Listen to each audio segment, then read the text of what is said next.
Hey guys, this is S from S&P Reviews. Today we're going to be doing the review on the Droid Razr Maxx HD. I've had this phone for about 6 months. Today I'm going to tell you the good, the bad, and overall, should you buy it, should you not? Here we go. Start with the good. What I liked is that it's totally customizable. Unlike an iPhone, because that's basically the main contender, it's completely customizable. I've had iPhones before. They're boring.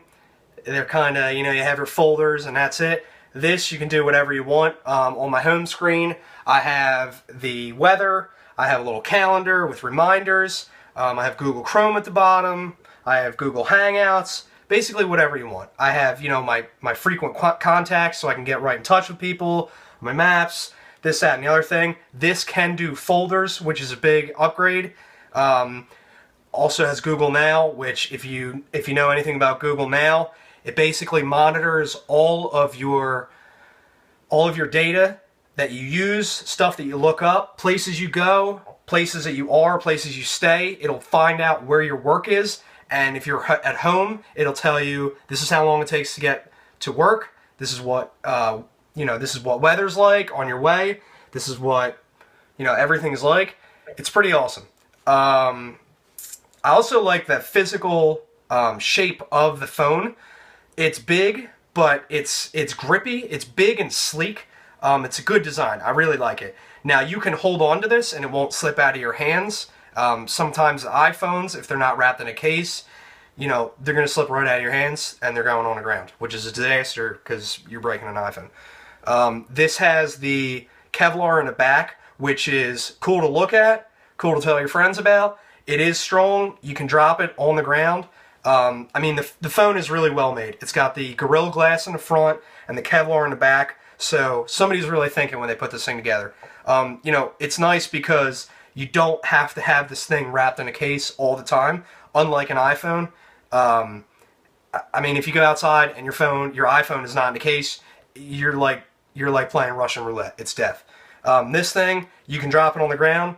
You're good to go because it's Kevlar and Gorilla Glass. It's not going to break. It's not going to scratch. It's not going to pop in a million pieces. What I also like about this and what we like at S&P is that it's Google integrated. It doesn't have Siri, but it has Google Voice, which personally I think that the Google Voice is way better than Siri. It searches the web and it actually understands what you're saying.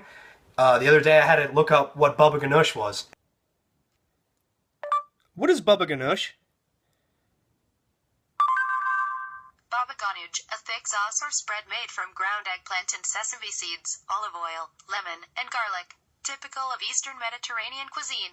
This specific phone, the Droid Razr Maxx HD, is water resistant. Basically what that means, it's not like the Samsung Galaxy S4 Active, but I got paint on it once and I ran it under a faucet. The thing still works. It's pretty cool. It's not bad. It does have the expandable memory, which I also liked. So you don't have to get the 8 gig, the 16 gig, the 32, the 64. You buy one phone, you put a memory card in it if you need it because it comes standard at 32, which is pretty big. The biggest thing about this phone is the battery use. The battery use on this thing is pretty dope. It's listed at 32 hours. I've used this thing for 2 days straight without charging it. I will fall asleep with my phone off the charger, wake up, and I'm good to go for the entire day. And I'm not talking about, this thing sitting on the ground. I'm talking about shooting videos, looking at YouTube. Now I want to talk about what I don't like about this phone. This comes in 2 colors, white and black. I've never seen this thing in white. I didn't even know it came in white. I had to look it up. So, yeah. This thing came out, I want to say 7 months ago. I've had it for about 6, and now it's replaced by the new Droid Razr Maxx. So it's like basically done. The other bad thing about this is very, very limited in accessories. It only has a few cases. I have an OtterBox for it because that's like one of the 3 I could find on Amazon.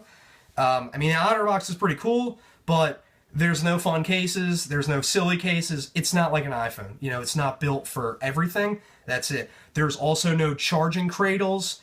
and there's no special awesome chargers. So when you wake up, it's sitting on the floor or on the bed or on a shelf.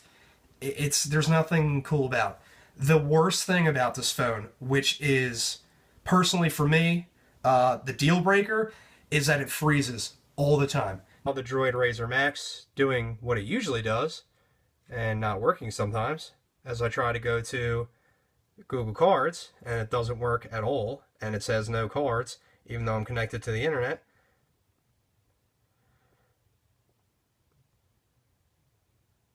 Now, I don't know if it's because it's a Droid or a Motorola or this or that, but the thing's got to be manually reset every 1 or 2 days. It's a huge pain. It's stupid, and I mean, who's got time for that crap? It's 2013, and nobody has time for that. Overall, I've had this phone, like I said, for about 6 months. I like it. It's good. It's bad. Would I buy it again? No. The reason why I wouldn't buy it again is the whole freezing issue. It's ridiculous. When it works really good. It's a great phone. It's cool. It's got battery. It's got all these features. When it doesn't work, which is most of the time, you don't have a working phone. It's stupid. Would I buy it again? No. So that's basically where I stand on the Droid Razr Maxx HD. Thanks for watching, and check us out at S&P Reviews. Thanks a lot.